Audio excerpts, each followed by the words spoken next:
La grande question, c'est, on nous a dit qu'il y allait avoir une deuxième vague au relâchement d'avril, pas de deuxième vague. Qu'il y allait en avoir une au déconfinement de mai, pas de deuxième vague. Qu'il allait y en avoir une après la fête de la musique où il y a eu des rassemblements très larges.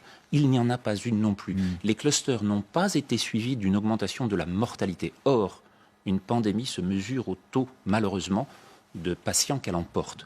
Et donc, sur ce plan-là, il faut bien voir. Et la question qu'on se pose, malgré tout, sur des changements qui vont être majeurs, des changements de société, si on n'autorise plus, si on ne laisse plus cette liberté d'interaction pour les jeunes générations, on va retomber dans ce débat à nouveau très largement, qu'est-ce que ça veut dire sur la façon dont on va dire que vous ne pouvez pas vous embrasser, vous ne pouvez plus être proches les uns des autres, alors que c'est à ce moment-là, et qu'ils sont les moins. Or, si on n'a pas d'effet actuellement du masque et qu'on n'a pas de réaugmentation de la mortalité, c'est bien parce que tout ce qu'on nous a dit jusqu'à présent n'a pas été suivi de la conséquence attendue. Il y a une réalité, c'est que des morts, il n'y en a pratiquement plus. On en a eu 17, justement, Justine Sago. Mais ce que l'on a, c'est qu'en fait, la moitié de la mortalité concerne des personnes de plus de 84 ans en France. Et celle-là attrape le virus le mardi et décède le jeudi. Donc en fait, sur la mortalité du printemps, cet immense tsunami qu'on a eu un taux extrêmement rapide, extraordinairement fort, extraordinairement puissant, et cette mortalité est arrivée très vite. Donc la mortalité est un vrai signe sur lequel on peut agir, on pouvait agir. Maintenant, on est dans une situation dans laquelle on a de plus en plus de jeunes asymptomatiques sur lesquels on voit aucun effet dans aucun pays d'Europe. À nouveau, vous l'avez vu sur un nombre de cas de pays comme la Belgique, l'Italie, mais si on regarde la courbe européenne, on peut éventuellement la montrer là à l'écran, c'est exactement la même, c'est-à-dire qu'elle retrouve la totalité, on la voit ici, vous avez à gauche la courbe européenne qui passe par ce pic fin mars, début avril, et la courbe française incluant les malades en EHPAD, qui suit exactement la même chose. Et vous l'avez vu pour la Belgique, vous l'avez vu pour l'Italie, vous l'avez vu pour l'Espagne. Quand on voit cette courbe-là, il y a des tas de nos téléspectateurs qui disent c'est fini, c'est terminé. La réponse à avoir maintenant est une réponse qui soit adaptée à ces chiffres-là. Tout ça, c'est intéressant ce qu'il dit.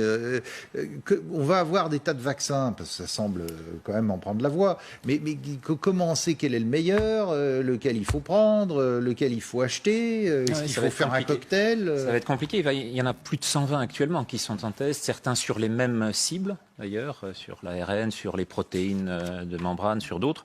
Mais en fait, le problème, il va être celui qui avait été résumé dans un des débats du mois de mai à peu près, c'est est-ce qu'il va être à temps si, par hasard, l'épidémie voyait une diminution, comme elle le fait en Europe, et qu'il n'y avait qu'une seule vague.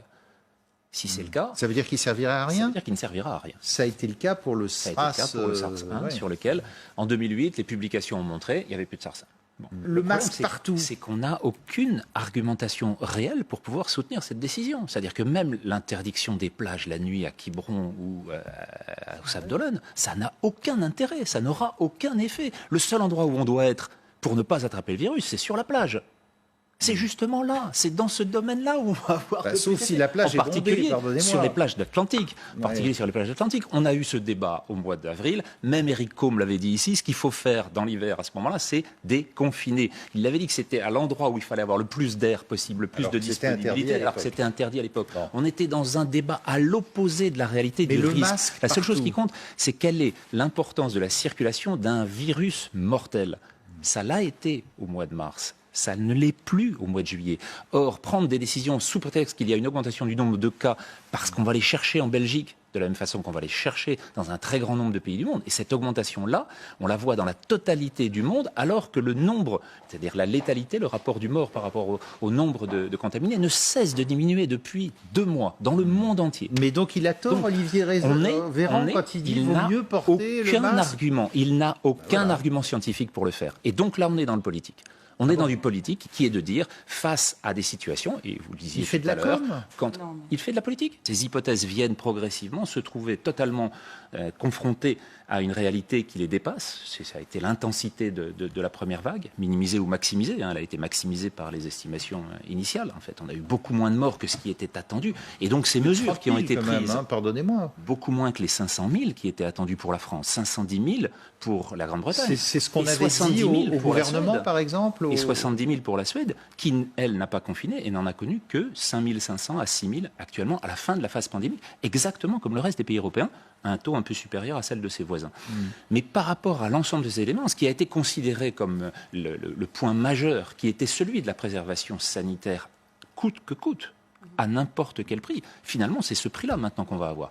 Et les 70 millions de personnes qui vont passer sous le seuil de pauvreté, ceux qui vont subir les malnutritions et les famines dans le monde entier, puisqu'on a bloqué la moitié de l'humanité quand même. Ça veut dire que sur cet impact-là, on va avoir des conséquences qui seront... Vous êtes en train de nous dire on en a fait trop. Vous êtes en train de nous dire c'est sur ces plans-là que la réponse épidémiologique doit comprendre la totalité des paramètres qui sont en cause. Et c'était là où cette décision devait être suivie au jour le jour.